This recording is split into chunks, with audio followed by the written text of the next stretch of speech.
Le sport ne forge pas le caractère, il le révèle. C'est cette conviction, ce mantra qui m'anime depuis des décennies, sur les terrains d'entraînement comme dans la vie. Et c'est aussi ce qui donne vie à ce podcast. Aller à la rencontre de celles et ceux qui, par leur parcours, leurs astuces et leur état d'esprit, nous montrent comment devenir triathlète, comment progresser et enfin comment performer en triathlon. Que nos invités soient des passionnés du dimanche, des amateurs éclairés ou des pros aguerris, chacun apporte sa pierre à l'édifice. Leurs expériences, leurs échecs, leurs victoires, c'est une mine d'or pour débloquer vos propres objectifs. Prêt à plonger ? Suivez le guide, ou plutôt suivez les guides. Et avant de commencer, un petit rappel. Retrouvez-moi sur les réseaux sociaux du podcast et sur votre appli préférée pour partager vos retours, vos questions ou simplement un petit mot d'encouragement. Tout est aussi sur devenirtriathlète.com. Les ressources de l'épisode, les bios des invités et bien plus pour booster votre pratique. Bonne écoute et surtout, bon entraînement. Salut les sportifs, c'est Armano et je suis très heureux de vous recevoir pour un nouvel épisode du podcast Devenir triathlète. Aujourd'hui, on va pouvoir parler avec une connaissance de l'un des cofondateurs de ce podcast qui va bientôt nous en dire un petit peu plus. Juste pour vous redonner du contexte, le podcast a été fondé, a été initié, commencé, construit from scratch avec Olivier de Scooter en novembre 2020. Depuis, Olivier a vogué vers d'autres projets, notamment agrandir la famille, notamment avoir un deuxième bébé qui s'appelle une entreprise et moi je continue à produire ce podcast Devenir triathlète et aujourd'hui on échange avec l'un des amis du frère d'Olivier qui s'appelle Fritz Jax. Salut Fritz. Salut Armano, merci beaucoup de m'inviter sur le podcast. Je suis très rajoui d'être là et oui je suis un pote d'Alex de Scooter, frère d'Olivier. J'étais à la même école, à l'école européenne de Bruxelles. Je suis d'origine allemande, mais j'ai fait la plupart de mon école à Bruxelles. Et là, je vis en Espagne, à Barcelone. Ouais, waouh. Comment dire, un citoyen du monde, un peu comme moi. Ouais, un globe-trotter, citoyen du monde, européen. Après, quand les gens ils demandent d'où je viens, c'est toujours un peu une longue explication. Oui, je suis allemand, mais de Bruxelles, et puis les gens ils pigent pas toujours. Mais avec le temps, ça marche. Ouais, sprechen Sie Deutsch aussi bien que tu parles français? Ja, ich kann auch Deutsch. Wir können auch Deutsch reden. Ich glaube, du hast in Luxemburg gelebt, oder? Oui, c'est ça. Mais moi, ça s'arrête là. Hein. J'ai à peu près compris ce que tu voulais dire. Mais franchement, à part le Sprechen Sie Deutsch, je m'arrête là. Mais en tout cas, français, belge, allemand, espagnol aussi, vu que tu es à Barcelone? Espagnol aussi. Et je suis en train d'apprendre le catalan aussi. Waouh. Et puis, on y reviendra dans le cours de cet échange, mais tu reviens aussi de l'étranger, pas en Europe cette fois-ci. Donc, j'imagine que là-bas, tu as dû être confronté à quelques langues, quelques cultures aussi. Oui, certes. Alors, je reviens du Népal. J'ai passé 3 mois et demi au Népal. Le népalais ou le hindi, ça me donne pas encore trop. J'arrive pas trop à en parler. Je connais peut-être quelques mots comme merci, bonjour, 1, 2, 3, et puis ça s'arrête là. Mais oui, je reviens juste il y a 3 semaines du Népal, donc je suis encore un peu dans toute la transition, retour à la civilisation européenne. Ouais, bon, en même temps, tu dois parler autant hindi ou népalais que moi je parle allemand. Donc écoute, on va rester sur le français pour aujourd'hui si ça te va bien. Pas de problème. Tu disais, tu reviens du Népal. Je le disais aussi, tu es une connaissance d'Alex de Scooter, le frère d'Olivier. On n'avait pas enregistré avec Alex. Moi, je l'avais croisé à un moment sur un événement, si je ne m'abuse, où on était aussi avec Olivier. Mais par contre, on avait enregistré avec Xavier de Scooter, leur papa, qui, lui aussi, a un petit penchant pour le Népal. Je crois me souvenir qu'il a fait une fois le tour du Népal en vélo en solo, et puis une deuxième fois, justement, avec Alex, quand Alex, à l'époque, avait 16 ans. Est-ce que tu suivais leurs traces ou est-ce que tu suivais autre chose au Népal lors de ton dernier voyage? Je suivais autre chose. J'ai peut-être pris 2-3 pas dans leurs traces au début. J'ai fait 2 semaines de trekking dans l'Himalaya, dans le circuit d'Annapurna. Mais je suis principalement allé au Népal pour une retraite de méditation longue. Donc, ça fait presque 10 ans que je pratique de la méditation. J'ai fait plusieurs retraites de Vipassana de 10 jours en Europe, aussi aux États-Unis. J'en ai fait 1 ou 2 semaines. Mais là, je voulais faire une plus longue. Et ce centre au Népal, ils sont assez ouverts, ils sont assez flexibles. C'est possible de faire des retraites de plusieurs mois là-bas. Donc, j'ai passé 3 mois dans ce centre de méditation au Népal. Ok, bon écoute, on va essayer d'y revenir dans le courant de l'épisode. J'aimerais bien savoir ce que t'apporte la méditation, ce que t'apporte les retraites de méditation, ce qu'on y fait, si tu as le droit d'en parler, j'imagine pas que ce soit tabou. Mais peut-être déjà, avant d'aborder tous ces sujets-là, au-delà du fait que tu sois allemand, que tu aies grandi et étudié à Bruxelles, que maintenant tu vives en Espagne et que tu rentres d'un trip au Népal, est-ce que tu pourrais te présenter, Fritz, et plus avec l'angle sportif? D'accord. Donc j'ai 30 ans et comme je disais, ça fait presque 10 ans que je pratique de la méditation. C'est une passion pour moi. Mais le sport, j'en pratiquais aussi toujours. Depuis que j'ai 14 ans, je joue au hockey, même plus tôt déjà. Et j'aimais toujours aller courir. J'ai aussi joué au hockey sur glace. Mais le triathlon, c'est quelque chose de assez récent, entre guillemets. Donc, ça fait que 3 ans que je me suis lancé dans le triathlon. Et j'ai commencé avec un sprint. J'avais des amis qui en faisaient déjà un petit peu, qui voulaient faire un sprint ensemble. Puis je me suis dit, bah, pourquoi pas. Ils voulaient en faire un en Espagne, en Catalogne. C'était à côté de chez moi. Moi, en ce moment-là, je faisais que un peu de vélo avec mon vélo des années 80 qui pesait 1 tonne, qui a les freins sur les côtés et les vitesses encore Sur le au cadre. milieu, en bas. Ouais. Donc j'avais que ce vélo-là. Je courais parfois. Et puis nager, je te raconte même pas. Je savais à peine nager. Pour moi, l'idée de passer 750 mètres en crawl, c'était incompréhensible. Je me suis dit, mais comment est-ce que je peux rester faire de la crawl aussi longtemps? Pour moi, c'était impossible. Mais bon, ils ont pris les billets. J'ai commencé un peu à m'entraîner. J'ai commencé à nager un peu plus. Il y avait un petit peu de progrès, lentement, mais très très lentement. Et puis le jour du triathlon, j'ai dû me louer un vélo. Et malheureusement, il y avait beaucoup trop de vent. Ils ont dû annuler le vélo. Donc il y avait un peu plus de nage, 1000 mètres de nage. Et puis le run après, 5 kilomètres. Et la nage, je pense qu'après la moitié, j'ai dû passer en brasse parce que j'étais trop fatigué. Puis à la fin de la nage, pour la première fois, il y a mon pote qui m'a passé un gel. Donc j'ai déjà cassé un règle d'or numéro 1, ne pas essayer de nouvelles choses dans une compétition. J'ai pris mon premier gel jamais dans ma première compétition. J'ai presque vomi après la natation en mangeant le gel. Mais puis après, pour la course, ça s'est bien passé.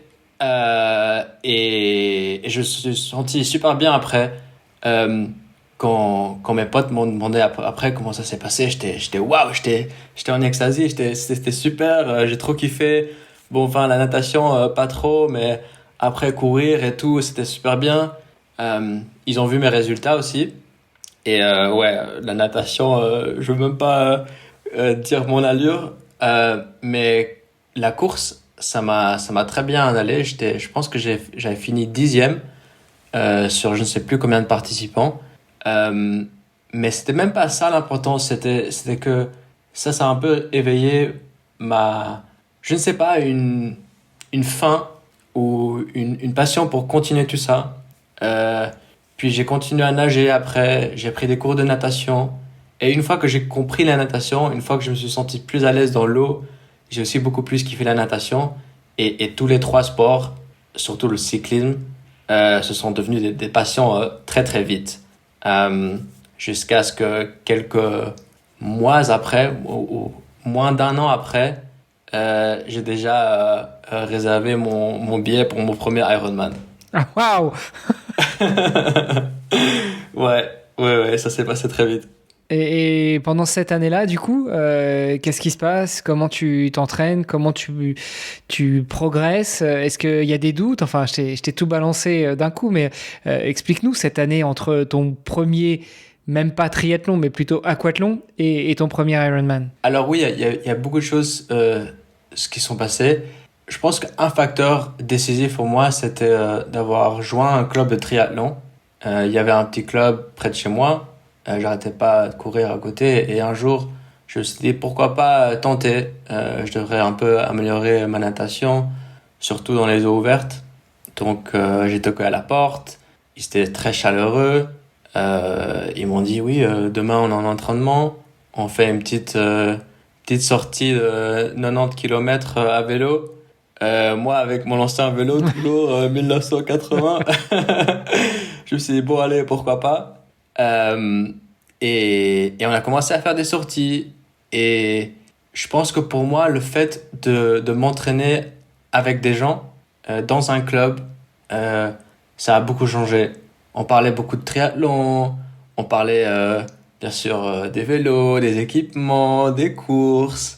Et, et ça a un peu éveillé ma passion et de continuer, de faire plus, de m'y lancer. Donc ça a beaucoup changé. Et une deuxième chose aussi, quelques mois après, ou quelques semaines après, qui a beaucoup changé pour moi, c'est le fait de m'avoir acheté un nouveau vélo. Et enfin avoir un bon vélo de course rapide, léger. Et, euh, et après, avec le club, on a fait un petit tour, on a traversé les Pyrénées en vélo. Et pour moi, ça aussi, c'était une expérience incroyable. Mais tout ça nous dit pas comment se passe ton année. Donc, tu découvres, tu commences à prendre du plaisir, tu commences à goûter au triathlon, vraiment, avec l'ambiance, avec les copains du club, avec les sorties communes, etc. Bon, malgré tout, tout le monde se dit pas, allez, c'est bon, c'est cool, j'y vais, je fais mon premier Ironman. Même si tu fais une première sortie de 90 bornes avec une vieille enclume, même si quelques mois après, tu traverses les Pyrénées. Enfin, tu vois, où est-ce que tu as eu ce déclic? Et puis surtout, comment est-ce que tu as construit ton entraînement pour arriver jusqu'à cette première date importante? Alors le déclic, je ne sais pas s'il y avait un moment précis qui a fait clic, mais je pense que tout le contexte dans lequel que je me trouvais m'a un peu poussé dans cette direction. Donc, juste avant d'avoir décidé, j'avais pris, j'ai commencé à prendre un an de congé de sabbatique de mon travail. Je travaillais en tant que consultant environnemental et ça fait déjà à ce moment-là, ça a fait 4 ans que je travaillais comme consultant. J'avais fait de la formation en sciences naturelles, gestion des eaux. Euh, mais après, il y avait toujours quelque chose je ne sais pas, même si j'aimais bien l'environnement, mon travail, enfin, c'était toujours un peu bof. Il manquait un peu une passion, il manquait quelque chose pour moi. Et je voulais me prendre un an de sabbatique pour un peu me lancer plus dans la méditation, euh, prendre des cours de professeur de méditation pour pouvoir au long terme enseigner.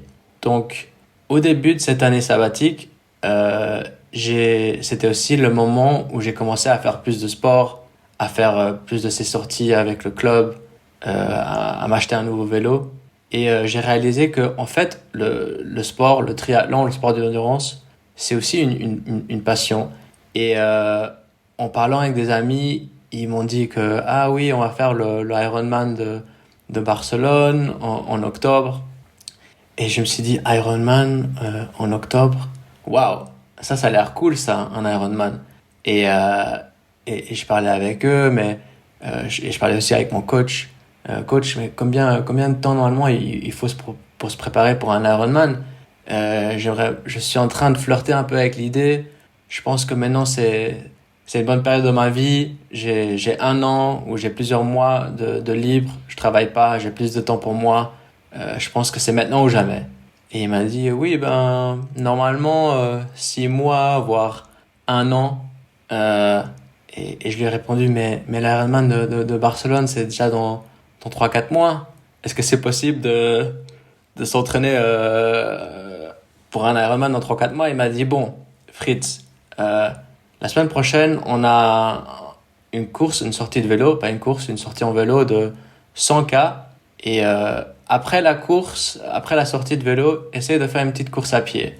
Et si tu arrives à faire 10, peut-être même 15K après la sortie, on en reparle.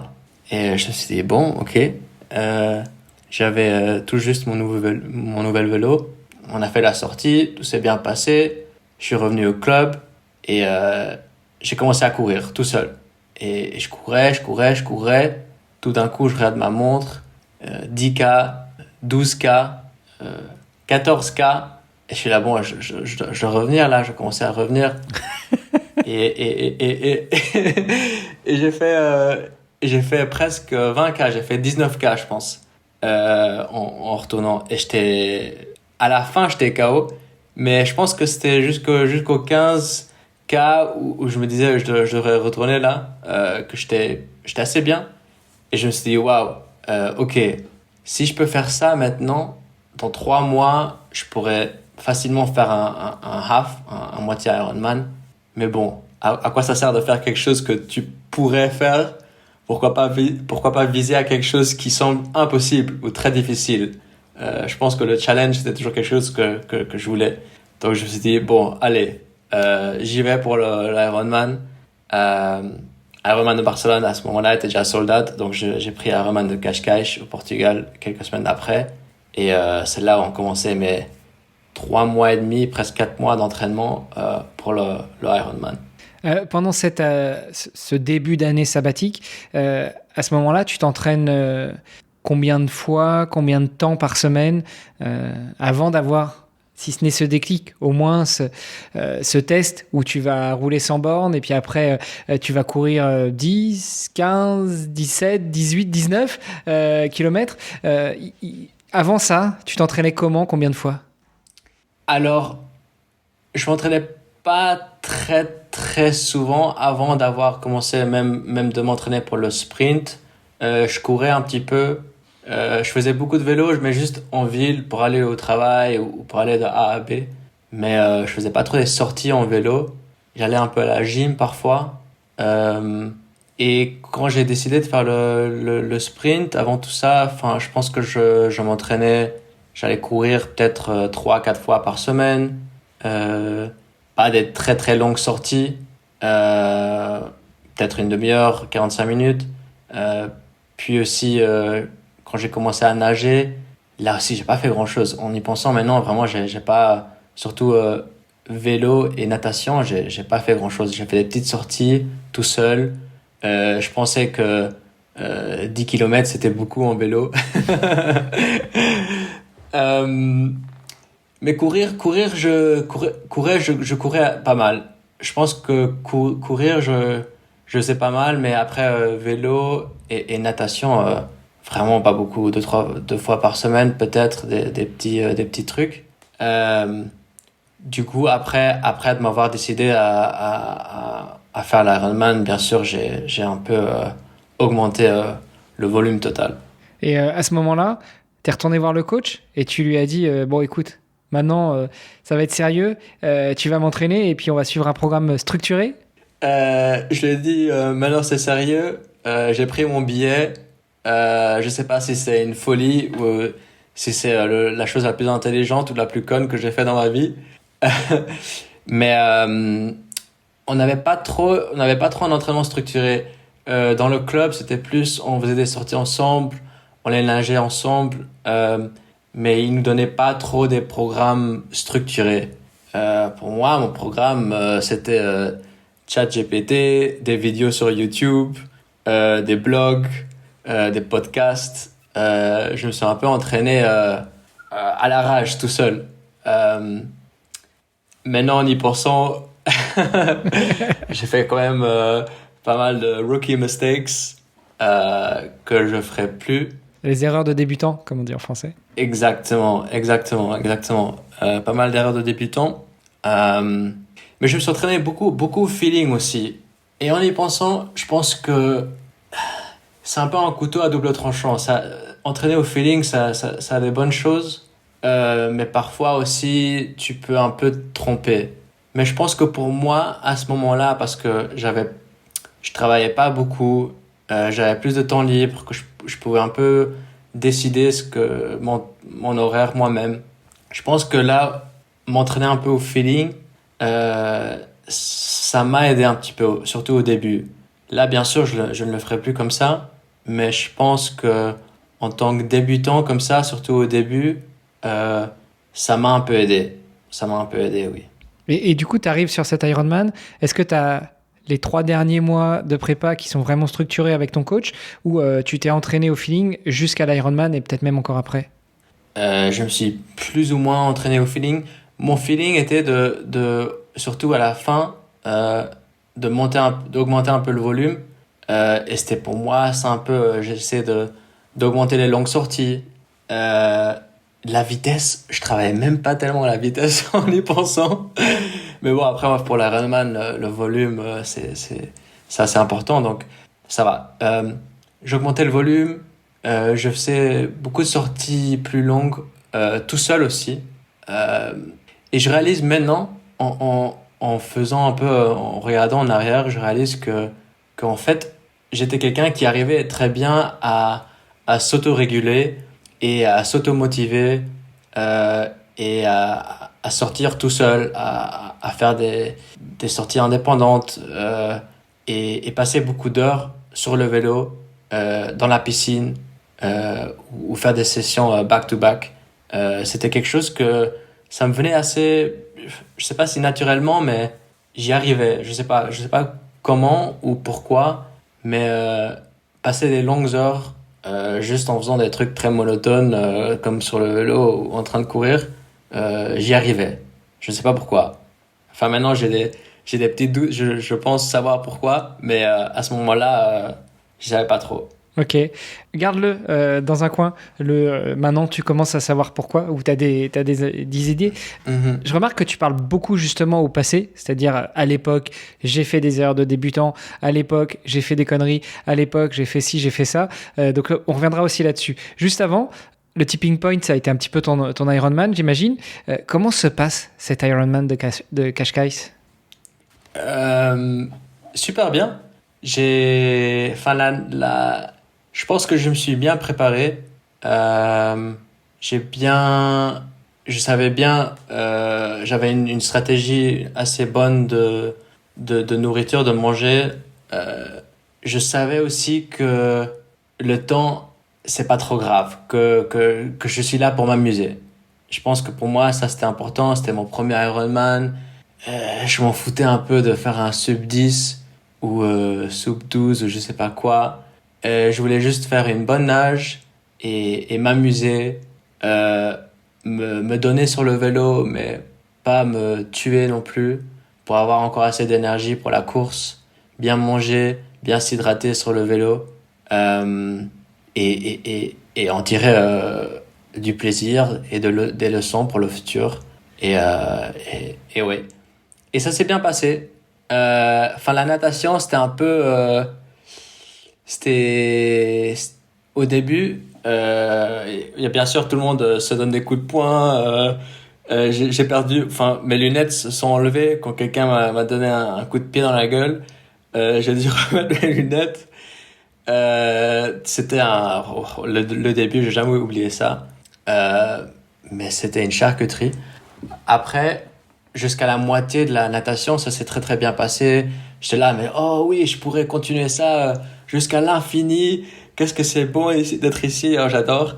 Et puis à la fin, c'était ah merde, on devrait être arrivé là, non? Il reste combien de temps? Je pense que c'est un classique pour tout le monde.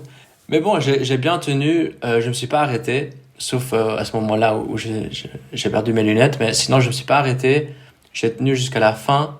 Je pense que j'ai fait la natation en 1h24, que pour moi c'était un truc incroyable. Je pensais que j'aurais dû avoir besoin de 1h35 ou 1h45, je ne sais pas.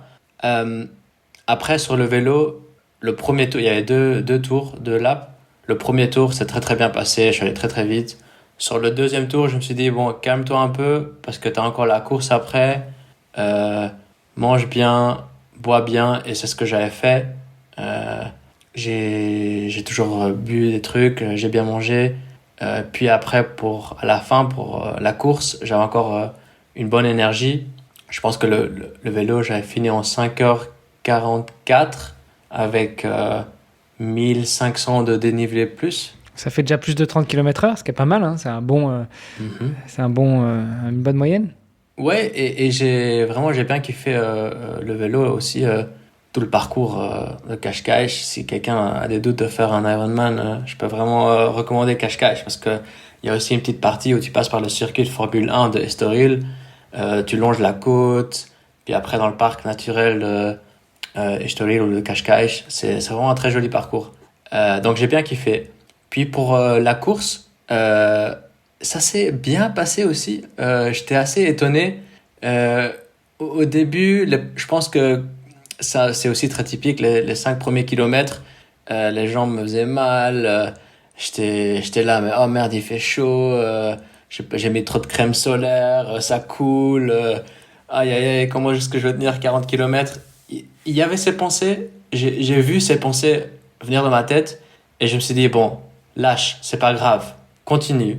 Mais juste un pied après l'autre, garde ta concentration sur le corps, sur les pieds, sur la respiration, et juste continue. Baisse la tête et continue. Et tout d'un coup, je suis arrivé au kilomètre 21 et je suis là, ça y est, c'est la moitié, j'ai passé la moitié. Il reste plus que la deuxième moitié. Maintenant, le temps, les kilomètres vont diminuer. Donc je suis là, waouh, ok, vas-y, tu peux le faire, tu peux le faire. Mes jambes, ça va, ils faisaient un peu mal, mais pas trop. Je gardais une cadence assez constante. Et puis, j'ai regardé la montre et j'étais 31 km. J'étais à 31 km. Oh, il reste plus que 10 km. Bon, allez, je peux le faire, je peux le faire. J'ai pris un dernier gel et j'ai augmenté le volume. J'ai augmenté la vitesse. Et les 10 derniers kilomètres, j'ai vraiment couru assez vite. Je suis arrivé à la ligne d'arrivée presque en sprint. Et en passant la ligne d'arrivée, j'étais la tête qui tournait, je respirais super rapidement, j'ai juste fait quelques tours en marchant après la ligne de méta. J'étais loin, je sais pas où j'étais, mais j'étais pas sur ce planète en tout cas. Et au final, juste comme ça, pour finir avec les stats, ça te fait quoi? Tu te souviens du temps que tu as fait? Oui, ça m'a fait 11h05, je pense. Waouh! C'est beau pour un Ouais. premier, surtout pour un premier avec 3 mois d'entraînement, quoi. Ouais.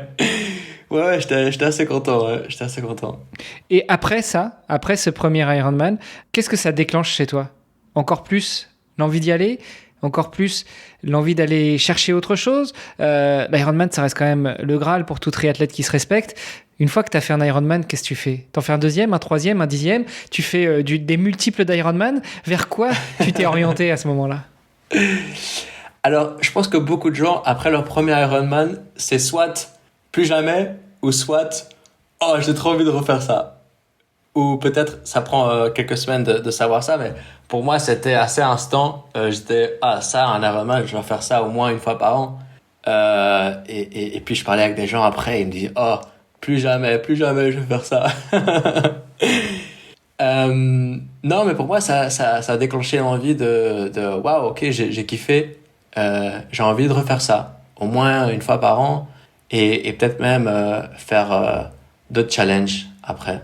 Enfin, les autres challenges, ça c'est venu plus après que je me suis mis dans la tête. Tu disais que quand tu as pris cette année sabbatique, donc avant ton Ironman, ton objectif c'était aussi de retrouver du temps pour toi, de faire du coaching, enfin de prendre des cours pour devenir coach en méditation. Donc la méditation, tu connaissais déjà, tu pratiquais déjà. Quel était ton niveau de pratique avant de découvrir le triathlon? Je dirais assez, enfin, pour moi, je dirais assez élevé entre guillemets parce que ça, quand j'ai commencé à faire l'entraînement pour le triathlon, je méditais déjà pendant 7 ans et j'avais déjà fait 7 ou 8 retraites de 10 jours de méditation en silence, de Vipassana, une aussi de 2 semaines que j'avais fait. et je méditais presque, tous les jours, 2 fois par jour au moins. Souvent 45 minutes, voire parfois même 1 heure par méditation. Donc je dirais oui que mon niveau de méditation était déjà assez élevé avant. Et j'ai remarqué que la méditation, notamment pour le sport d'endurance, que ça m'a beaucoup aidé. Alors attends, on va y venir justement. C'était là où je voulais t'amener, savoir ce que ça t'avait apporté ou pas, si ça t'avait apporté quelque chose. Mais déjà, pour taquiner un peu, tu te rends compte, 1 à 2 fois 45 minutes ou 1 heure par jour, c'est-à-dire le temps que tu mets dans la méditation, que tu aurais pu mettre dans autre chose, comme le sport par exemple, t'en tires quoi justement comme enseignement ou comme remarque quand je te dis ça? 2 heures par jour, entre guillemets, de perdu pour la méditation. Alors 2 heures par jour, c'est peut-être l'idéal. Je pense que la moyenne serait un peu moins. Ce serait peut-être 2 sessions de 40 minutes, 45 minutes. Donc je dirais en moyenne peut-être 1 heure et demie. Bon, ok, ça semble encore assez élevé. Euh, mais pour moi, c'était toujours quelque chose que je devais faire, que je me sentais très bien. C'est un peu, si je te demande à toi, pourquoi perdre 1 heure ou 1 heure et demie par jour en faisant du sport, tu me dirais peut-être aussi, oui, parce que ça me fait sentir bien. Après, je sais pas, j'adore, je sais pas trop t'expliquer, c'est juste un truc que je peux pas faire. Ouais. Non, mais voilà, l'idée c'était de taquiner un peu, mais aussi de comprendre pourquoi tu médites, quel est ce besoin. Alors après, on atteint peut-être des sujets qui sont justement pas forcément explicables. Mais au-delà de ça, qu'est-ce que tu ressortais à ce moment-là de la méditation? Est-ce que ça t'aidait à calmer toute l'énergie que tu avais en toi? Est-ce que ça t'aidait à te recentrer? Est-ce que ta première méditation, c'était au matin au réveil et ça te permettait justement de sortir doucement de ton sommeil et puis de rentrer dans la journée? Enfin, qu'est-ce que ça t'apporte, cette méditation, 1, 2 fois par jour sur des durées aussi longues? Parce que méditer 10 minutes, why not? Mais méditer 45 minutes, 1 heure, c'est déjà un autre level. Hmm. Donc ça m'apporte beaucoup de choses. Premièrement, je suis quelqu'un qui est souvent assez analytique ou mental ou dans la tête. Et pour moi, la méditation, ça m'aidait beaucoup à sortir, entre guillemets, de la tête et rester plus dans ce qui se passe dans le moment présent, dans le corps, ce qui se passe devant toi, ici et maintenant, et pas trop être perdu dans les pensées. Du coup, ça me donnait vraiment plus une présence. Mais en méditant le matin, déjà, je commençais la journée avec un peu plus une présence et ça m'aidait dans la journée avec la concentration au travail. Ça m'aidait aussi un peu plus à gérer mes émotions. J'avais un travail assez stressant et la méditation m'aide un peu à observer mes émotions, à voir la réaction à ces émotions que que je vais faire ou que j'ai envie de faire. Il y a une réaction, tu peux voir, il y a une émotion, tu peux observer cette émotion et puis tu peux voir si tu réagis ou tu peux peut-être même choisir de ne pas réagir à cette émotion. Donc ça m'aide beaucoup avec le stress ou même si j'ai beaucoup de thèmes dans la vie qui s'accumulent ou si j'ai mal dormi ou s'il y a des grands changements dans la vie, ça m'aide un peu à m'adapter aux montagnes russes quotidiennes, disons. Ok. Tout à l'heure, tu disais, et je t'avais arrêté sur le moment pour qu'on y vienne après, mais tu disais que la méditation aussi t'a beaucoup aidé dans le sport. Pourquoi? Comment? Quand on est dans le sport, on n'est pas dans la méditation. Quand on est dans la méditation, on n'est pas dans le sport. Ou au contraire, j'ai rien compris. À toi de me remettre dans le droit chemin, Fritz. Alors, ça dépend. C'est ça la réponse. Il y a Ça, c'est normand, beaucoup tu de gens sais. me disent. Peut-être ben que oui, peut-être ben que non. Oui, mais non. Ça, c'est normand. C'est la région d'où je viens en France. Donc, ça me parle. Ça dépend. Ça dépend de toi. Il y a beaucoup de gens qui me disent ah mais oui mais moi j'ai pas besoin de méditation. Moi le sport c'est ma méditation. et puis, je pense que, ok, ben, si pour toi le sport c'est ta méditation, est-ce que pour moi ma méditation c'est le sport? Euh, pas trop. Puis après, je comprends que le sport, ça a beaucoup d'effets positifs, mental, bien-être. On se sent bien après avoir fait un peu de sport, non? On se sent peut-être plus calme, peut-être on a parfois plus d'énergie ou on travaille mieux. Avec la méditation aussi, il y a un peu les mêmes bénéfices. Euh, mais je dirais, pour moi, la méditation m'a beaucoup aidé pour le sport. Parce qu'on peut faire le sport, on peut faire du sport méditatif, mais on peut aussi faire du sport pas très méditatif, entre guillemets, ou pas très conscient. On va dire ça comme ça. Euh, et pour moi, je pense que un des plus grands ou le plus grand atout, ce que la méditation et la pleine conscience m'ont apporté pour le sport, c'est justement de faire du sport pleinement conscient. Euh, je te donne un exemple. Peut-être on peut être à la gym, en train de lever des poids, et tout d'un coup, on ne sait même plus combien de répétitions on a fait. Là, mais mince, est-ce que j'ai fait 15 ou 12 ou attends, est-ce que je devais faire ce mouvement maintenant ou ça et on s'est perdu. Et, ou peut-être on se dit, ok, bon, aujourd'hui, je pense que j'ai déjà fait assez. Il faut pas que je fasse encore une série après. C'est bon, je peux aller au sauna là. Je pense que c'est bon. Euh, et tout ça, c'est des mini-exemples. Je pourrais continuer, hein. C'est des mini-exemples où notre mental, où nos pensées, elles s'introduisent et on est un peu dans le mode autopilote. On oublie un peu ce qu'on a fait ou on le fait pas pleinement conscient, comme si on était un peu dans un mode d'autopilote. On fait quelque chose, mais dans la tête, on est ailleurs. Ça t'est déjà passé au travail ou au sport, je ne sais pas, peut-être tu comprends où je veux en venir. Non, je comprends bien, mais justement, j'aimerais que aussi les auditrices et les auditeurs comprennent. Je comprends aussi, je veux mettre ça en parallèle aussi d'autres choses qui peuvent être assez proches de la méditation, et je vais te l'illustrer par un exemple. En 2023, j'ai traversé la France en courant. Je suis parti de Dunkerque, à la frontière franco-belge, puis j'ai été jusqu'à Menton, à la frontière franco-italienne. Je me souviens que j'ai passé des bons moments. Je me souviens que j'ai fait des photos souvent quand j'arrivais devant des églises, des mosquées, des choses comme ça. Mais c'est à peu près tout ce dont je me souviens. Et l'ironie du sort, c'est que je n'arrive pas à retrouver mes photos. Et on parle souvent, notamment dans le sport, de cet état de flow, de cet état de conscience modifié. Soit tu es dans l'instant, mais en même temps, tu te vois pratiquer. Tu as l'impression de sortir de ton corps et de te voir être en train de courir, te voir être en train de nager. Et à côté de ça, c'est pourtant là je trouve que tu prends le plus de plaisir. Tu sais, c'est comme une transe. Et pourtant, est-ce que c'est un état de conscience? Est-ce qu'on est en pleine conscience? Est-ce qu'on est complètement sorti? Enfin, tu vois, j'essaie de comprendre aussi où et comment s'arrête la méditation, et notamment dans la pratique du sport. Alors, déjà, il y a plusieurs réponses à cette question. Et ça dépend. C'est une très bonne réflexion. C'est une très bonne réflexion. Alors pour moi, juste pour dire très très rapidement, il n'y a pas de frontière entre la méditation ou la pleine conscience et le sport.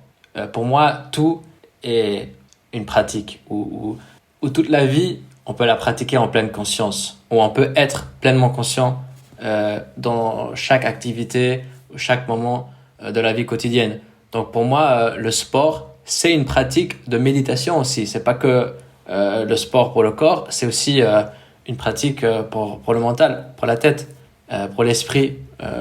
Donc ça, d'un côté. D'un autre côté, on peut passer par différents modes de conscience quand on fait du sport.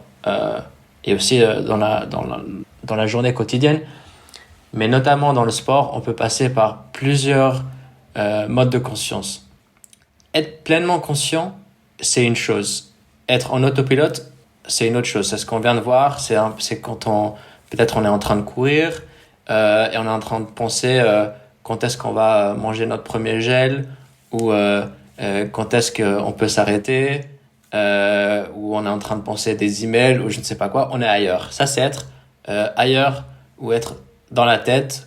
Ça, c'est un mode de conscience.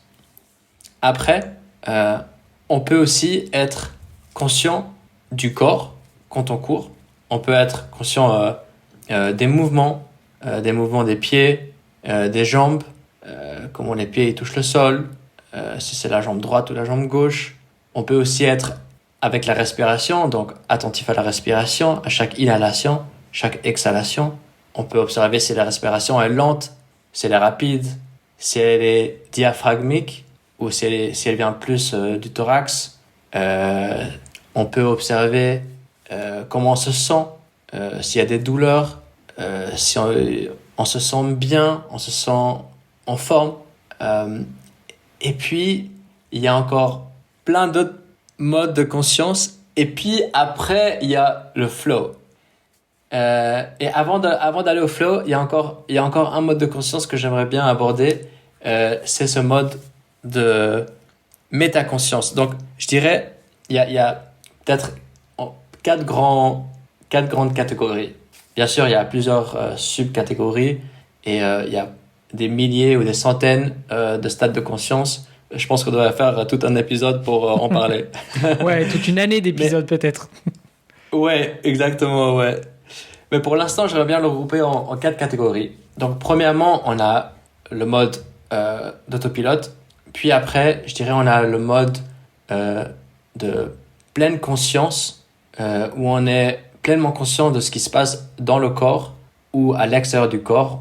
On voit les belles églises dehors ou la plage où on est en train de voir tout ça. Mais on est là, dans le moment, dans le présent, à l'extérieur ou à l'intérieur du corps, avec la respiration et les sensations. Donc ça, c'est le deuxième mode, d'être pleinement conscient. Puis après, il y a un troisième mode que, pour moi, je l'appelle le mode de métaconscience. Donc c'est comme une autre conscience qui est conscient d'être conscient. Donc on sait, ok, pour l'instant, mon attention, elle est avec mes jambes, ou elle est avec ma respiration. D'accord, mon attention, elle est là. Ou tout d'un coup, mon attention, elle est dans mes pensées. Je suis en train de penser de mes emails, ou quand abandonner, ou j'ai une petite douleur à la cheville. Je suis en train de penser à revoir mon physio parce que je pense que c'est encore la même blessure d'il y a 3 ans et peut-être je dois faire quelque chose. Bon, on sait qu'on est en train de penser de ça. Ça, c'est le mode de métaconscience. Et puis après, c'est Inception.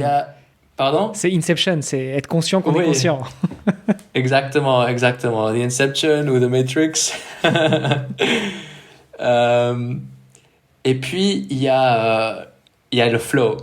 Et le flow, c'est encore un autre truc. Je pense que le flow, on y parle beaucoup. On le met sur un grand podium. Oh, le flow, j'ai envie d'être dans le flow tout le temps. Oh, c'est trop bien le flow. Mais le flow, c'est difficile pour moi en tout cas, dans mon expérience personnelle et avec les gens que j'ai travaillé, le flow, c'est difficile d'y accéder. On n'y accède pas trop souvent et c'est pas trop à la demande. On peut pas juste appuyer un bouton sur notre téléphone ou dans la tête et tout d'un coup on est dans le flow. C'est un peu plus difficile. Le flow, c'est on rentre dans le flow et là il y a plus de pensée, il y a plus de temps et il y a plus de Fritz, il y a plus d'Hermano, il y a plus personne. Il y a juste ce moment-là, peut-être juste les pieds de la personne qui court devant toi, ou peut-être il y a juste le paysage qui passe comme en flou à côté de toi et le temps s'arrête. Pour moi, ça c'est le flow. Et peut-être on peut rester pas mal de temps dans le flow, peut-être c'est juste quelques minutes qui semblent plus être des heures. C'est très différent, c'est très subjectif, le flow. Mais c'est aussi, moi je pense que la méditation ou la pleine conscience peut t'aider à rentrer plus souvent dans ce stade de flow. Mais oui, je sais pas si j'ai plus ou moins répondu à ta question ou ouais, mais si t'as encore d'autres non, questions. tu y as bien répondu et tu vois ce que j'essayais de mettre en avant aussi quand je te parlais de cette conscience non consciente de ce que j'ai vécu sur mon défi. Je me souviens que j'ai vécu tout ça, que j'ai traversé tout ça, mais en même temps, il y a tous ces moments de blackout. Je sais que je courais, mais je savais pas où j'étais. Comme tu dis, le paysage défile comme ça, des moments où tu es un peu livré. Ouais, t'es dans l'environnement, tu sais ce que t'es en train de faire, tu sais que t'es là pour ça, tu kiffes, mais en même temps, ça marque pas l'esprit, tu vois. Et tout à l'heure, quand tu racontais notamment l'expérience que tu as vécue quand tu as fait le marathon de ton premier Ironman, tu dis c'était dur les premiers kilomètres, puis au 21, tu t'es rendu compte que tu avais passé la moitié, puis après tu as re-regardé ta montre, tu étais au 31 et tu disais il reste que 10 bornes. Et en fait, qu'est-ce qui se passe pendant ces 10 kilomètres du 21 au 31, du 31 au 42 Est-ce que tu es conscient de chaque kilomètre qui passe? Est-ce qu'au contraire, tu es justement tellement dans l'instant présent que tu fais abstraction de tout le reste? Est-ce que c'était pour toi, avec le recul, ce fameux flow dans lequel tu étais rentré sans vouloir y rentrer? Enfin, est-ce qu'on peut passer ça en revue, tu vois? Alors, pour le marathon du premier Ironman, j'ai essayé de pas trop regarder la montre, pas trop regarder les kilomètres ou la cadence, parce que je voulais rester plus avec moi-même.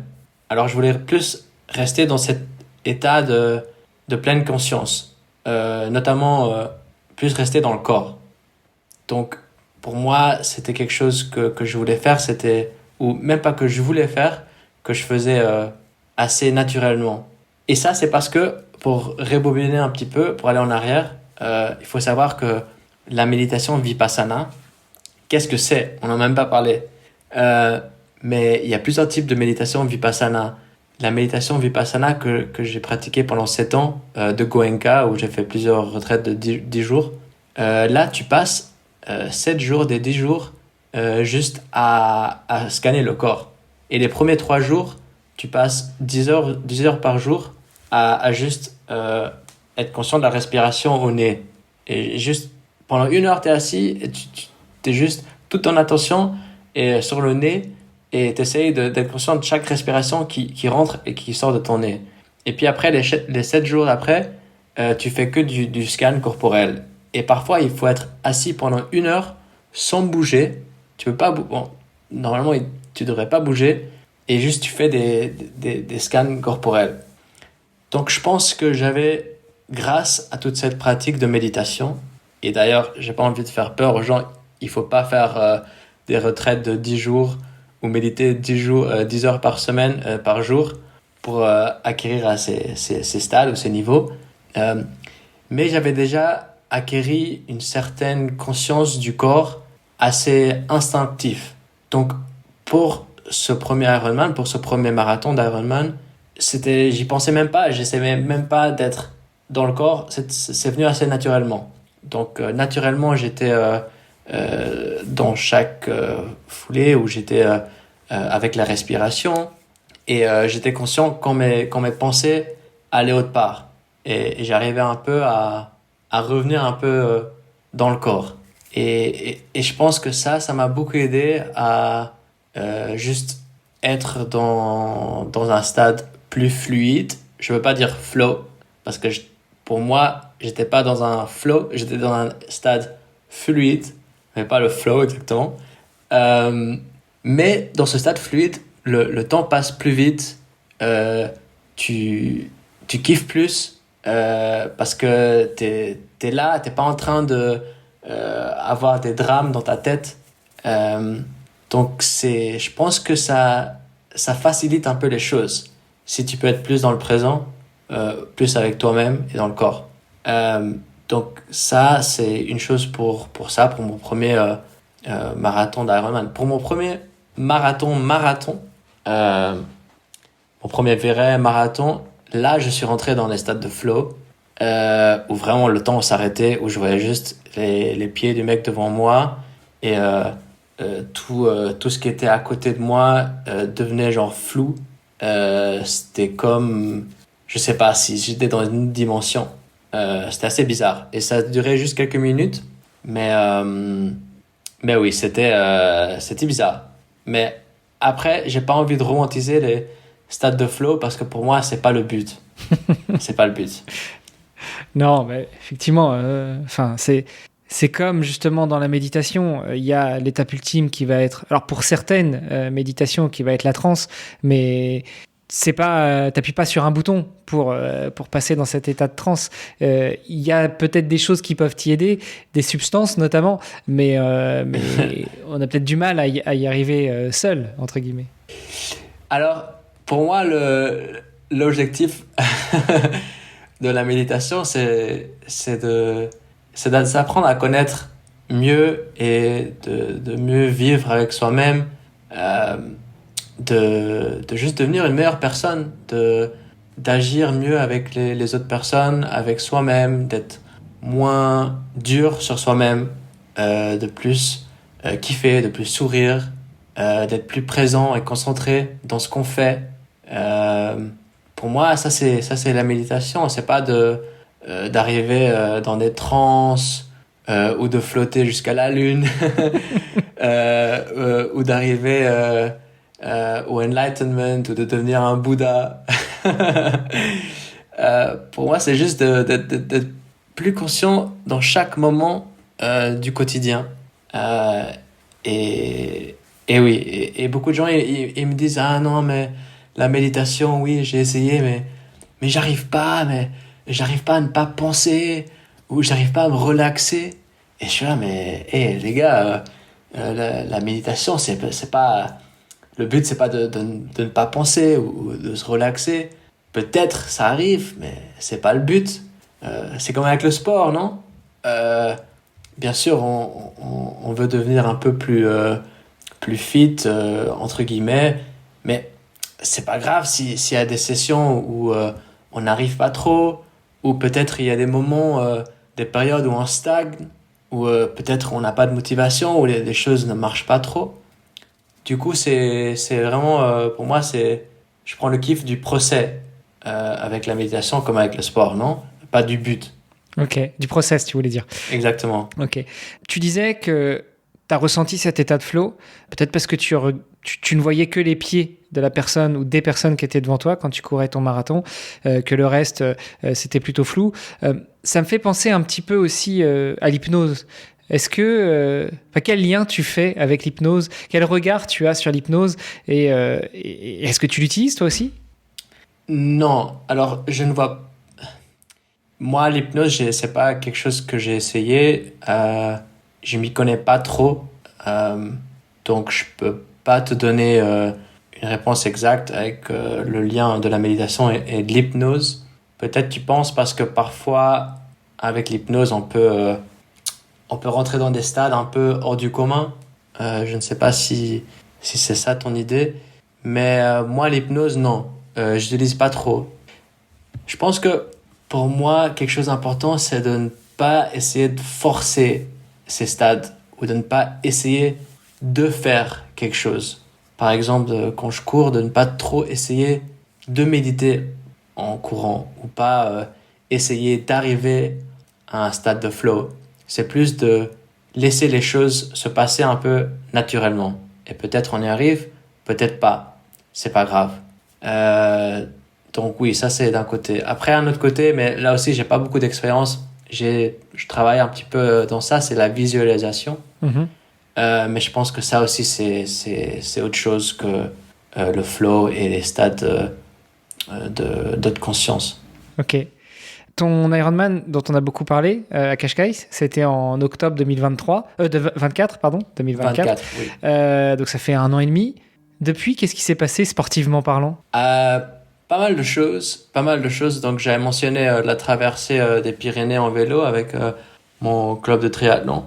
Euh, L'année passée, il y avait, j'étais légèrement blessé Noël passé et donc je me suis pas entraîné beaucoup. Puis j'ai fait une petite retraite de 2 semaines au Népal aussi de méditation. Je suis revenu fin février 2025 et je me suis rendu compte que j'étais déjà inscrit depuis l'année passée au marathon de Barcelone. Euh, Du coup, je suis là, ah mince, j'ai le marathon dans 4 semaines. Et je suis là, mais je me sens pas en forme. Puis j'ai quand même réussi dans 4 semaines et demie, je pense, c'était de m'entraîner vraiment de ouf. J'étais plus blessé, mon corps était bien. Je pense que niveau mental, j'étais très frais.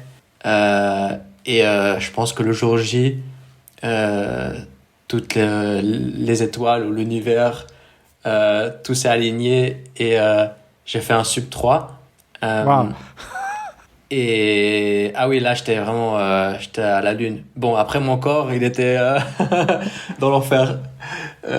Pendant peut-être une semaine, j'étais vraiment mon corps, j'arrivais plus à monter les escaliers ou à descendre les escaliers. J'étais vraiment à côté de la plaque. Mais bon, toutes les choses se passent, rien reste le même jusqu'à l'infini. Donc tout change. Après quelques semaines, j'étais bien et j'étais déjà prêt pour faire un autre marathon, mais cette fois un marnathon. Donc un marathon en natation. Enfin, pour moi, un marathon en natation, c'était 8 km en nage. C'était à Formentera, à côté d'Ibiza. Une course en eau libre. Il y avait le mode 2 km, il y avait le mode 4 km. Mais je me suis dit, non, 4 km, je peux faire. Pourquoi pas prendre le mode 8 km? Et je me suis lancé. Là, j'ai pas fait un sub 3. Ma moyenne n'était pas aussi bonne que sur le marathon sur Terre. Je pense que j'ai fait un peu plus de 3 heures, je pense même. Ça, c'était vraiment très, très dur. Pour moi, je pense que c'était même presque plus difficile, ou à ce moment-là, je pensais que c'était plus difficile que le marathon de course à pied, pour moi en tout cas. Mais bon, j'ai vraiment kiffé. J'ai vraiment ça, c'était vraiment une expérience super belle et j'ai envie de faire des sorties en natation plus longues ces prochaines années. J'ai déjà des autres plans, mais je ne sais pas si c'est des folies ou rationnels. Bon, ça c'est autre chose. Écoute, il faut que tu peut-être prends contact avec Sarah Mahalej que j'avais reçue sur le podcast. Ah oui, j'ai écouté cet épisode, oui, c'était très intéressant. Elle a réussi à faire 35 km, non? Ouais, 36. Ouais. Elle partait pour faire un marathon 36. Justement, donc 42. Finalement, elle n'a fait que 36. Bon, que 36, hein, on parle de l'eau. Mais elle a des défis comme ça assez ouf en natation. Et puis rappelle-moi si j'oublie qu'avec Fergus, on a un petit projet, peut-être cet été ou peut-être un peu plus tard. Mais bon, on en reparlera. C'est de la natation. D'accord, ouais, je t'en reparlerai. Parce que ça, j'ai vraiment envie de faire encore plein de fois. Après, j'ai fait une autre chose que je ne referai pas bientôt. C'était une course de vélo cette fois de 24 heures. C'était le Tour de Formula 1 en Catalogne. Et c'est une course de 24 heures. Et là aussi, tu peux la faire en plusieurs équipes. Il y a des équipes de 8, il y a des équipes de 6, de 4 ou de 2. Et moi et mon pote de mon club de triathlon, qu'on est tous les deux un peu fous parfois comme ça, on s'est dit, mais pourquoi on le fait pas à deux les 24 heures? On devrait être assez fit, non? Pourquoi pas? Et moi, j'étais là 24 heures en vélo. Waouh, ça me semble assez cool. Allez, why not? Pourquoi pas? Et on s'est inscrit pour faire les 24 heures. Et ça aussi, waouh, ça c'était, je pense, encore plus difficile que, je dirais même, l'Ironman. C'était vraiment, pour moi, ça c'est, je pense, la preuve la plus difficile que j'ai fait dans ma vie. Juste tourner en rond en vélo pendant 24 heures. C'est... Ouais. Mais j'ai kiffé aussi. Enfin, il y a beaucoup de moments où j'étais vraiment, mais qu'est-ce que je fais là? Je devrais être au lit avec ma copine, je devrais pas être ici. Qu'est-ce que je fais ici? Mais qu'est-ce que je fous? Mais bon, après, le temps change et puis t'as le lever de soleil et à un moment t'es là, waouh, j'adore trop le vélo, c'est trop bien. C'était vraiment une montagne russe. Vraiment une montagne russe.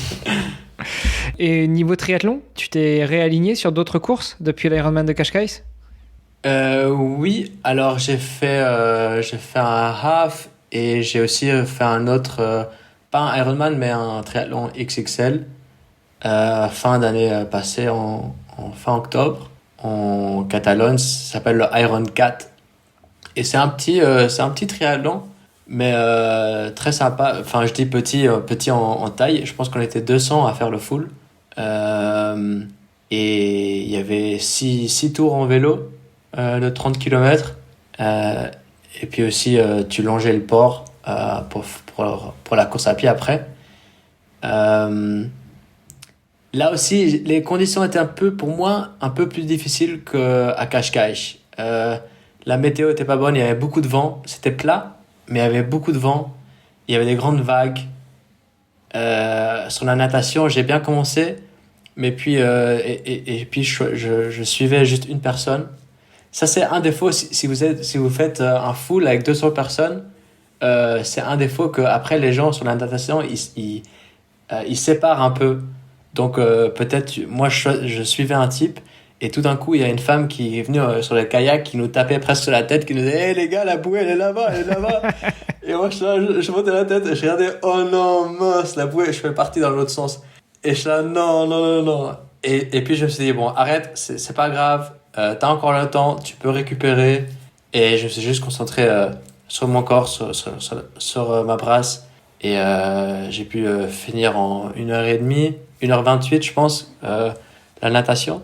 Mais après, sur le vélo, j'ai un peu récupéré. Mais là aussi, il y avait beaucoup de vent. Il y avait de la pluie. Puis mes hanches, vers la moitié, ont vraiment commencé à faire mal jusqu'à la fin. Vraiment, les conditions étaient pas faciles. Et puis, pour la course à pied, ça allait un peu mieux. J'avais une assez bonne allure. Je restais assez consistant. Il y avait beaucoup de douleurs encore sur les hanches, dans les quadriceps. Beaucoup de douleurs. Mais ça va, tenable. Et j'ai fini, je pense, en 10h28. Waouh, écoute, avec une belle progression. Une demi-heure en 1 heure, c'est pas mal. Enfin, une demi-heure en un an, c'est pas mal. Ouais, c'était pas mal. En tenant compte des conditions, j'étais assez content. Ouais. Et puis peut-être cette année, je suis déjà inscrit pour le Ironman Wales, Pays de Galles. Donc à voir si je peux tenter le sub 10. Mais bon, là, les conditions, à ce qui paraît, sont encore plus difficiles. Donc, ça n'a rien à voir, c'est le Pays de Galles. Hein. Ouais. Disons qu'en Espagne, surtout du côté de Barcelone, tu as parfois de la pluie. À Cardiff, tu as parfois du soleil. Exactement, ouais. Parfois, ouais. Et tu as souvent aussi de la pluie, du vent. Aussi, à Barcelone, la mer Méditerranée, elle est très confortable. Il n'y a pas trop de vagues, la température elle est bonne, tu peux te bronzer sur la plage après ou lire un livre, chill quoi. Mais là, Pays de Galles, sur l'Atlantique, ça va être autre chose. Ouais. Écoute, je pense qu'on a fait un bon tour, Fritz. J'ai encore 2 petites questions. La première, toi qui es finalement un triathlète assez récent, quel serait ton conseil pour devenir triathlète ? Alors, oui, parce que je suis encore, je pense, en train de devenir un triathlète. Je ne sais pas quand on est devenu officiellement triathlète. Mais pour moi, c'est, je dirais, de prendre le plaisir et sourire. Qu'est-ce que veut dire prendre le plaisir ? On dit souvent, oui, prendre du plaisir dans tes courses, dans ton sport, mais peut-être on ne sait pas toujours ce que ça veut dire, et encore moins on le fait en pratique. Comment prendre le plaisir en pratique ? C'est de sourire plus quand tu fais le sport, ou c'est d'être plus présent dans toi-même, dans ton corps, être moins dans la tête ou être moins ailleurs, être moins dans les drames des pensées quand on fait le sport. Et aussi de se dire quelle chance qu'on a. Dans mon premier Ironman, je pense qu'il y avait un moment où j'ai vu le coucher de soleil et j'étais en extasie. Je pensais, waouh, quelle chance que j'ai d'être ici, d'avoir un corps qui fonctionne, qui me permet de faire ces folies. Quelle chance que j'ai de pouvoir respirer, de pouvoir penser, d'être là. C'est magnifique, non? C'est magnifique et je souriais beaucoup et je pense que ça m'a aidé à venir jusqu'à la fin, de sourire, de pas être trop dur sur soi-même. Souvent on a tendance d'être un peu perfectionniste, de penser mais mince, mais je devrais être mieux, ou pourquoi je progresse pas, ou pourquoi j'arrive pas à faire ça ou ça. Mais non, mais savoir que ça c'est juste notre ego qui veut faire. Et pour moi, je dirais sourire plus, vouloir faire moins, écouter plus son corps, être plus dans la respiration, être plus dans les mouvements. Et je pense que là, le reste va suivre automatiquement. Waouh, écoute, je prends bonne note. Et puis, dernière question, j'aime bien rester en contact avec mes invités ou que les auditrices et les auditeurs prennent contact avec les invités s'ils ont des questions complémentaires. Du coup, où est-ce qu'on te suit? Où est-ce qu'on t'encourage? Où est-ce qu'on te pose des questions sur le business que tu lances justement pour coacher des gens à la méditation, à la pleine conscience et autres? Oui, merci pour la question. Du coup, alors on peut me suivre sur Strava ou sur Instagram. Sur Instagram, c'est Fritz Fit ou Fritz Jacques, J comme Joseph, AX. Vous pouvez me chercher sur Instagram ou Strava. Et puis aussi, si vous voulez plus connaître sur ma partie coaching, je fais du coaching de méditation et pleine conscience pour les athlètes et aussi pour les gens normaux, entre guillemets. Vous pouvez consulter mon site web fritzfit, FRITZ.com. Ça marche. Pour plus d'informations sur les cours que je donne, les programmes, il y a beaucoup de coaching de personnel ou plus des classes en groupe si elles se forment. Et si vous êtes sur Barcelone, on a aussi une petite communauté où on se voit chaque semaine pour méditer ensemble. Donc si jamais vous êtes sur Barcelone, il y a ça aussi. Ça marche. Et aussi, je fais des consultations en ligne aussi. Donc, on peut se parler de n'importe quel point du monde. Ça va. Écoute, je mettrai tout ça dans les notes de l'épisode. Comme ça, si on veut faire appel à tes services, on aura toutes les infos. Écoute, Fritz, merci beaucoup pour ce moment de réflexion, d'introspection et puis de pause un petit peu dans ces journées de folie. Je te souhaite une bonne continuation, bonne atteinte de tes prochains objectifs et puis de toute façon en parlant de plouf plouf et de nage, je sens qu'on va rester en contact et qu'on va avancer ensemble. Oui, je sens ça aussi. Merci beaucoup Hermano et je te préviendrai comment vont toutes les choses, les projets, les prochaines compétitions et on reste en contact. Merci beaucoup Fritz, à plus. Allez, merci à toi, à plus. C'était Devenir triathlète. Merci d'avoir écouté cet épisode jusqu'au bout.